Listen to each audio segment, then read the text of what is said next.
our meeting. I always forget Thank to you. do that. Oh, have you guys read through what Brother James wants me to know this week? The one that he did on May 30th? That one looks very informative. I haven't looked. It's long, so it looks good. Yeah. Any direction I can be pointed in this class is helpful. Yeah, no kidding. Oh, that's right. It's the one he posted on iLearn and also Google Community, right? Mhm. Yeah. It was long. It was in depth though, which I appreciate. Hey guys, today I wanted to share something with you. I got some feedback on some of the code that I post on my portfolio, but I'm unable to find it. Do you guys know where I can see that? You got the feedback on iLearn? Yeah, so he saw my portfolio, my more understanding. Yeah. Do you know So where you can go? on iLearn, do you have a little yellow chat icon next to your gradebook activity for that assignment? Yes. You should just be able to click on that and it should show you any comments that were put on your portfolio. So, can you see my screen? Yes. Okay, so more understand like right here. Yeah. That should be everything that all of the comments. I don't know. But, Did he tell you he gave you more feedback than that? Than was what in than what was in that little box? yeah, he gave me some in-depth like, hey, change your code to this and it'd be a lot better because we're not supposed to use jQuery. I found it before, I just like lost it. Maybe Maybe. I don't know. The grading for this class is kind of confusing to me. So. Oh, dang it. So maybe I should go into our class. Yeah. Then lesson 5. So like understand portfolio. Then details maybe. But yeah. like there's no section underneath here. Yeah, and usually there is. That's weird. Yeah, that's true. Rubric. Open. Oh. Maybe you should contact him. Okay. Because I feel like it's usually... You've seen it before, though. So. I did. It's gone. So that wouldn't make any sense. I would contact him because that sounds like maybe there was a bug in the system. Okay. Alright, maybe next week I'll show you guys then. Alright. Sounds good. Hi, silly girl. Well, if there's nothing else on the agenda, Kelly, I have a question for you. Alright, lay it down. So, you seem to know what's up when it comes to local storage. So I'm going to show you what I have going on, and maybe you can point me in the right direction. Oh man, put me on the spot. Okay. Yeah. So you seem like you know your stuff, and this is only like 2 lines of code. So I'll show you what I have. So this is Michael's notebook. I want you to be able to say, note for today, remember to buy milk. I don't know. And then like save it. And then I have it here, and my code, you know, oh, and it disappears. So so I'll show you what I'm doing. It's just local storage.set item, and then save note. That's where what do I use save note for? Oh yeah, that's where I use the local storage.get item. Like, can you see my code from? I can, yeah. All right.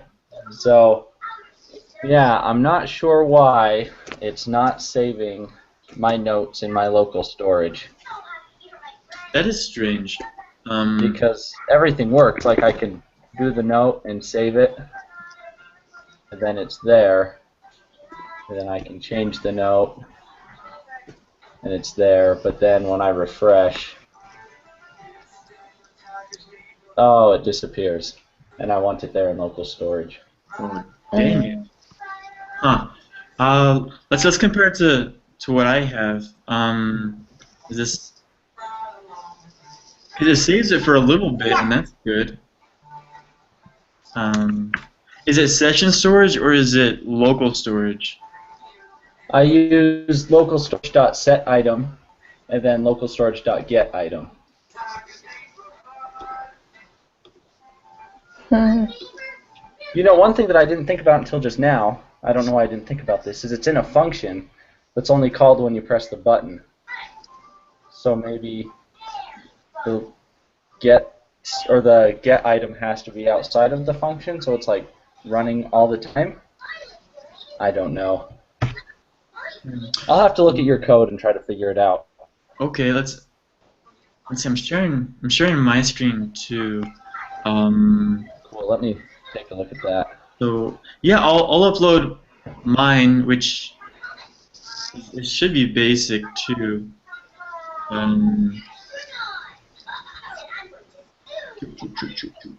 Is this even the right code? jQuery shopping list. So my IDs and checkbox. Okay, so let's find storage.js. You have a JavaScript attached to it? Yeah. Okay. Yeah, it's just a JavaScript function is what like gets the variable from the text box or the text area, and then I use getElementById to display the same whatever was in the text box in the next div. Right, and it looks like you also use inner HTML, which I'm using. Yeah.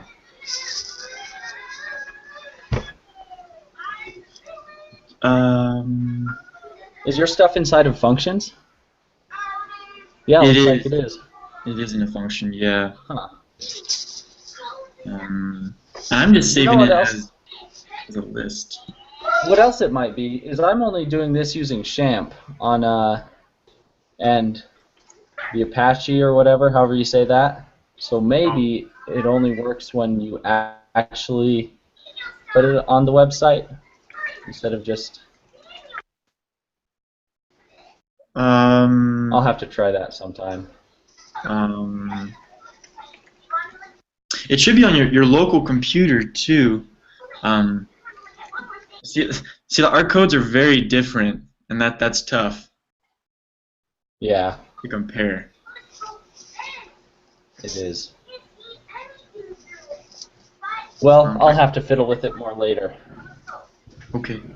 See what I can come up with. Yeah. Well, there goes all my credibility. Sorry there, Michael. Oh, that's all right. Your videos on it, though, those were very helpful. Okay. In just understanding the concept, I guess I could say. Yeah.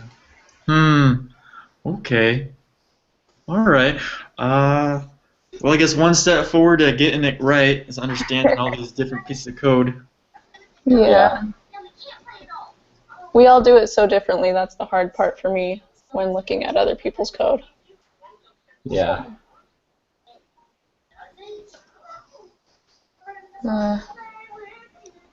I'm no help in local storage.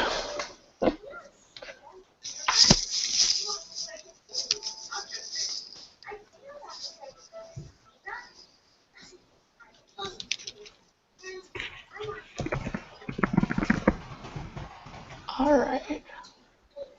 Well, since there aren't any, I was a couple minutes late getting here.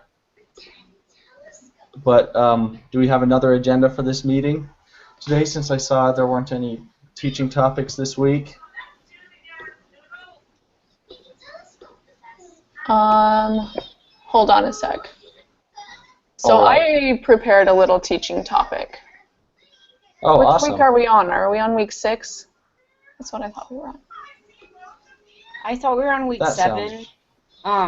But I was more going off it's the 7th week of school. Oh. Yeah. So I don't know what we're on. 1 second, I'm looking. June 4th. Okay, so I guess in the lesson thing we are technically in week 6, even though it is the 7th week of school. Okay. That saves me a little bit. And I'm with whoever said this earlier in the meeting, that if you feel like doing something we haven't really touched on, go for it. Yeah. That's kind of what I did today, because I looked at our topic assignments and I saw that for week 6 I was supposed to go over CSS3 animations, but I feel like we've already done that a couple times. And so I went over creating a user experience instead. And I can share that with you guys if you want. It shouldn't take too long. But that would be great. Since it's kind of the only thing that I feel like I'm actually that good at. So, all right, 1 second. I'm going to share my screen, and then we can get going on. Okay. Are we recording this, or do we need to start a new Hangout? We're recording. Oh. Aren't we? It says live on my screen. So. Yeah, we're recording. Awesome. Perfect. Okay. I'll share my screen then.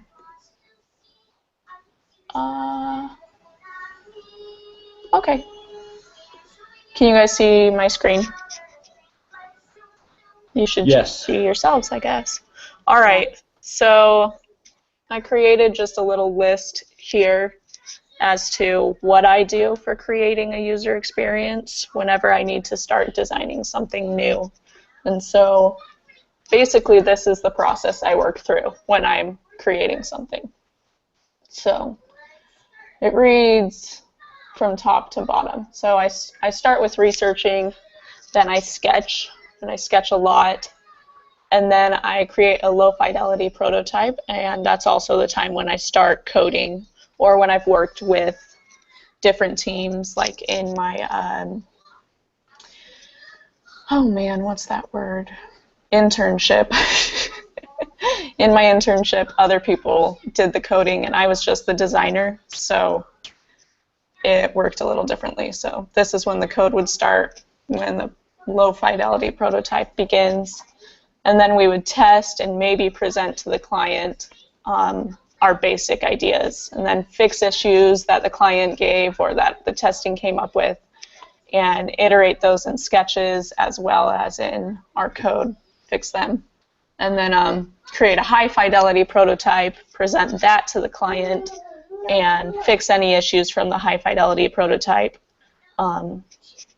in the code and finish the project. So some of the tools I use in these different steps, I use Google a lot, obviously, for research, and I use Pinterest and also the app stores based on which platform you use to find different versions of the kind of thing I'm trying to create and things that are similar to it.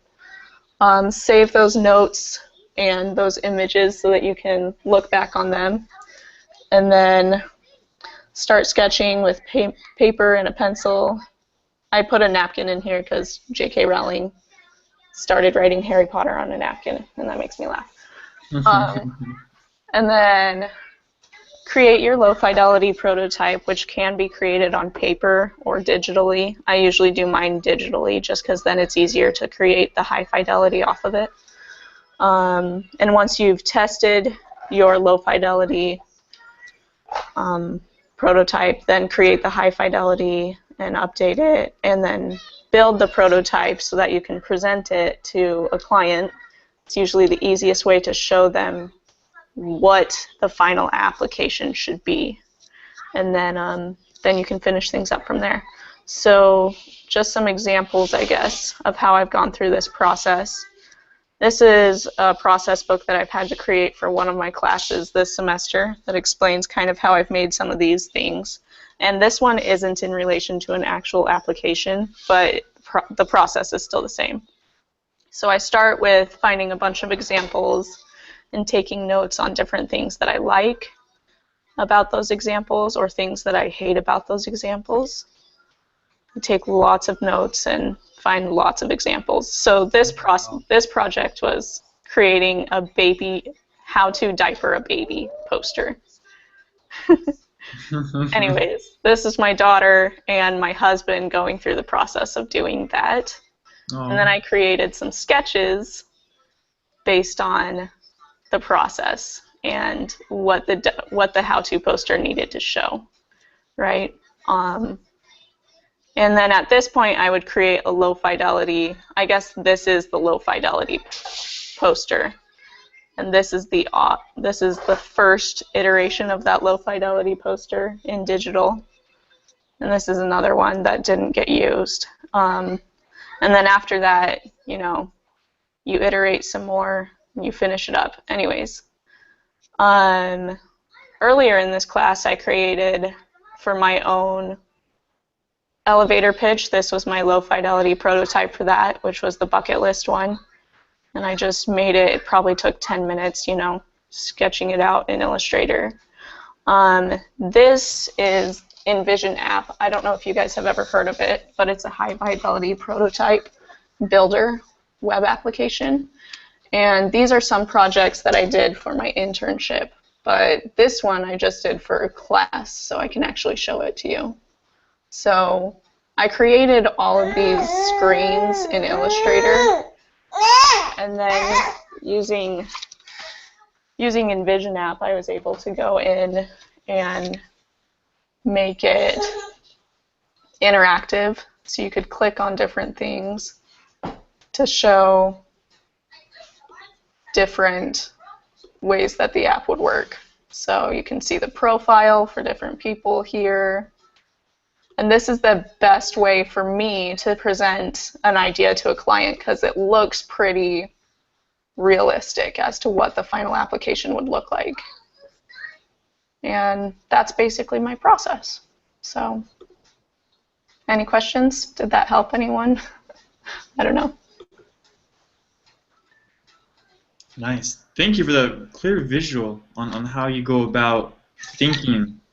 I think sometimes we just try and get ahead of ourselves and actually just code it first instead of drawing it out, because backstepping can take a lot more time than if you thought about it first, I think. Yeah, I guess that's the point of the designer's process, is to try and save time when coding, so that just by creating it all on paper first, you can figure out a lot of issues that way. So yeah, I guess that's the point. That was very helpful. Thank you. Yeah. I've put a link to Envision app on our class website if you guys haven't used it before. I don't know if you have, but I find that it's a really useful tool, and you can use it for free. So if you're interested, I actually introduced that app to the company I interned for, and they've found it really useful since then. So it might be a good thing just to remember in the future.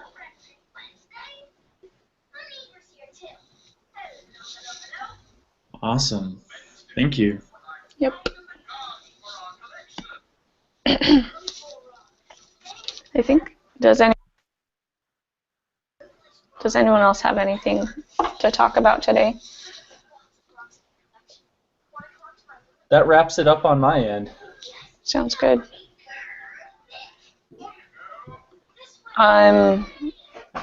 Should we get started on creating our,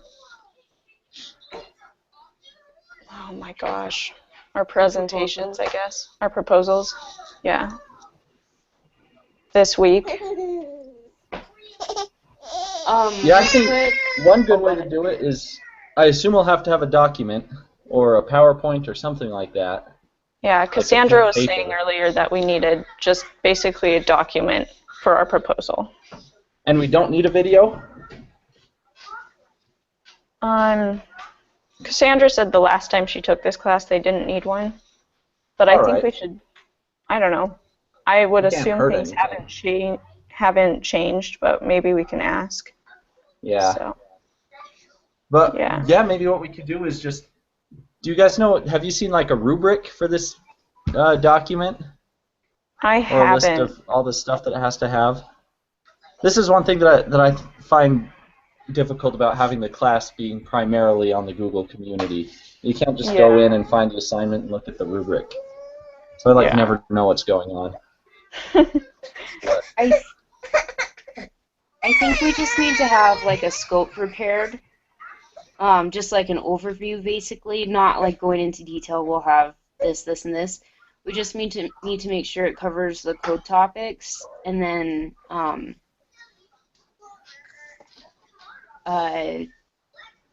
like, sorry, my brain just died. So we need to provide like a short scope of the project, just basically an overview, and then explain where each of the code topics would come in. Okay. But I don't know. I haven't seen a rubric on it, so I don't know. So I think I'll just take the lead. I can create basic proposals in our Google Doc, and then you guys can go in and we can collaborate together on how we're going to use each of the code topics within each proposal. Does that sound like a good idea? Because then we can do it on our own time when it works best for us to go in and look at stuff. That sounds great. Okay. Sounds good.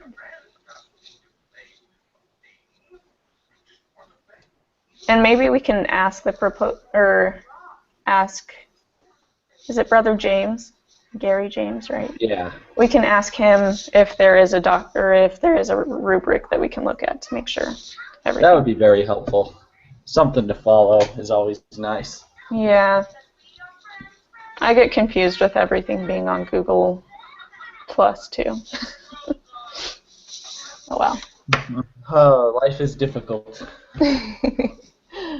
First world problems. Yep. Oh man. Oh man, it's so hard when I have to go to 2 different websites to find my assignments. That actually does make it sound really pathetic, even though it really doesn't. Yeah. Whoops. Yeah. Okay. Sounds good. Anyway, well, I'll keep an eye open for the Google document then. Yeah, I'll put it on there. I'll put a note on the on our community when I put it up.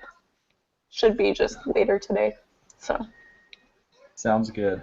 All right. And if there's nothing else, I'll plan on same time next week. Sounds good to me.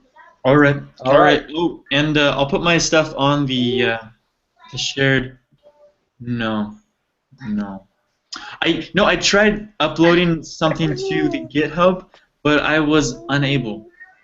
I was unable because I don't have permission or something. Okay. Like I can show you what happens when I get there. Yeah, that would be good. Okay, let's see. Because I guess it is my GitHub. I can get on and look. So, team, there we are. And then GitHub. Can you see my screen? 1 second. I see it. Okay. Yes. Okay. Great. So I'm here, and I'm like, I wanna like this, so I can start it. I want to upload some files. File uploads require push access to this repository. Okay. I'll look into that. 1 second. Okay. Have you tried the desktop version? Because I was running into the same thing, and then I rewatched the video on the desktop version, and I could add like a different branch to it. Oh, okay. Yeah, the desktop version is usually the easiest way to me. 1 sec. I'm still looking into collaborators, options, and settings. It says, I don't think you're on here. No. Okay, 1 second. So what is your GitHub account name? It's capital solid 89. Okay. Yeah, I went to the same thing that you went to, Kelly. The drag of the file to upload it, and I can. So. Yeah, Mike, you're on here already. Yeah, I've been throwing Been some on there stuff for a up there at while. least. Cassandra, what is your GitHub name?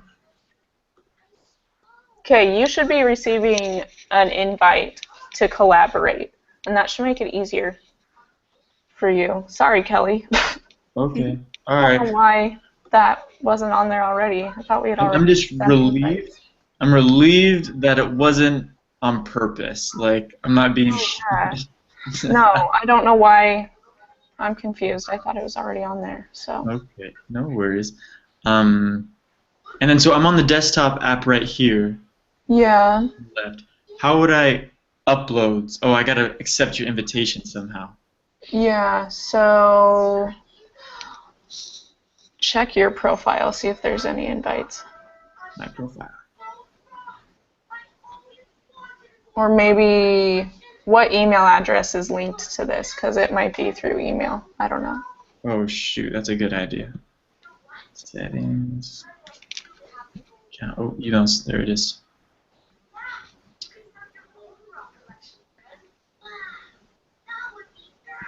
Okay, so there it is. Boom. Awesome. Yeah. Accept. Well, awesome. So if I wanted to add it on my desktop, Go over to the far right button next to the master or far left, sorry.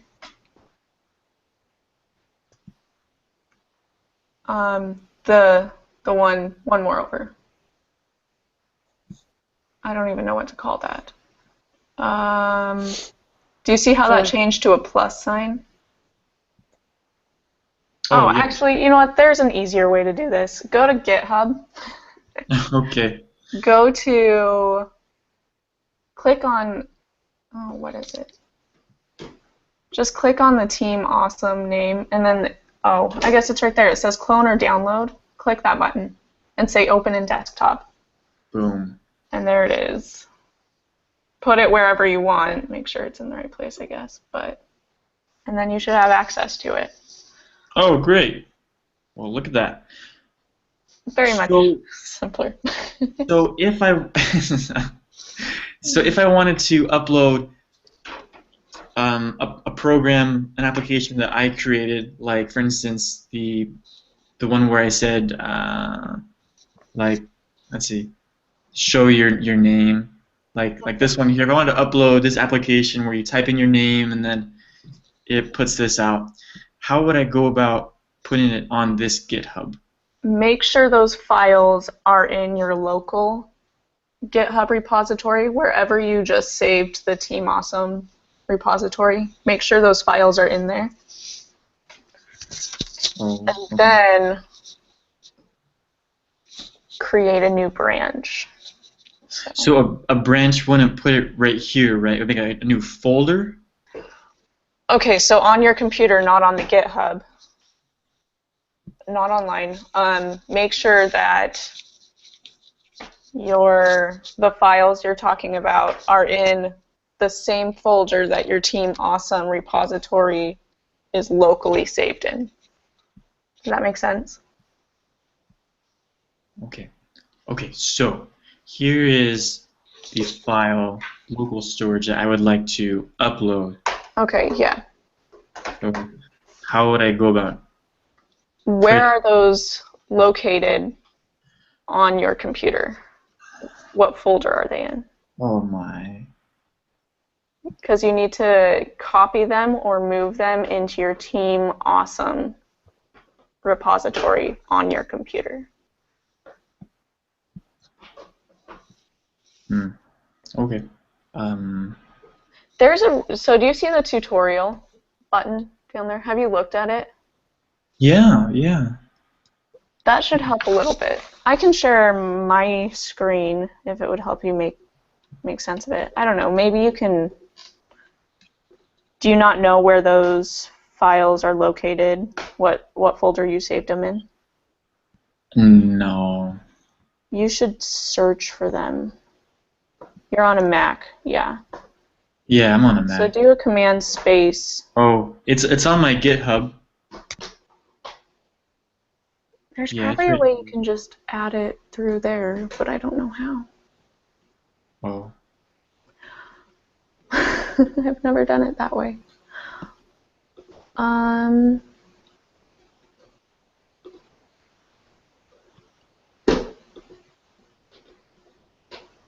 Upload files. You should be able to upload the files using the upload button onto the Team Awesome GitHub. If you can find them on your computer, that is. Okay, so upload files. Yeah. Oh shoot. Okay. All right. So I got this. All right. So I'll upload a random file and see what happens. Okay. There we go. All right. Let's just do. Oh, this is not. Don't open this file. It's not a good file. So. You have to have a name, but it doesn't need to have a comment necessarily. So. I don't care if you commit it to the master branch because it's not going to affect any of the other stuff that's on there. Oh, okay. All right. Commit changes. There it is. So that's exactly what you need to do for committing your real files. You just have to find them. Oh, that's right. So the way we'll know if it's different is by this title here. Pretty much, and it will. Oh, let me see. It will tell you who has added what when you click on it. But Okay. you should always put a name that is very specific, so that it's easier for the other collaborators to understand what that thing is. I get you. I get you. Well, thanks for that tutorial. Yeah. Sorry you didn't have access this whole time. I don't know why. Okay, no worries. No worries. All right, so I'll put my files online so we can all share them. The ones that are working and ones that Michael you were asking for.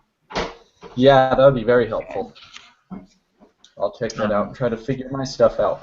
One thing I did notice was that your code had set in it, where mine Yeah, didn't. there's like a get item and set item.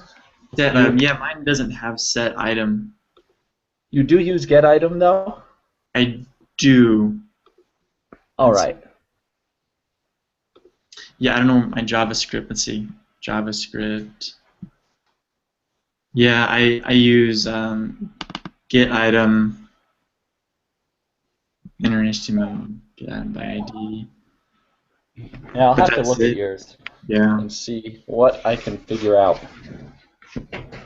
You know, I don't know exactly how it works. I just know it works. That's me with everything I make. So. I try things and then it works. I'm like, wait, I don't know how that happened, but I'll take it. It's just magic. Yep. Development. Yeah. Right. Well, if we're all squared away then, should we plan on same time next week? Yeah. Kelly, if you have any more difficulties with the GitHub, let me know. I'll try to help you out and make sure that's working the way it's supposed to be working. Sweet. Hopefully before the semester ends, right? Right. Yeah. Good. Thank you. Man. Whoops. Big whoops. No Oh well. worries. No worries. All right then. Well, guys, I have to go to work pretty soon here. Thanks for meeting today. Yeah, Yeah. thanks, guys. Have a good day at work. Thank you. That's Alright. always the best. Yeah. All right, we'll see you guys next week. All right. See you guys. Bye.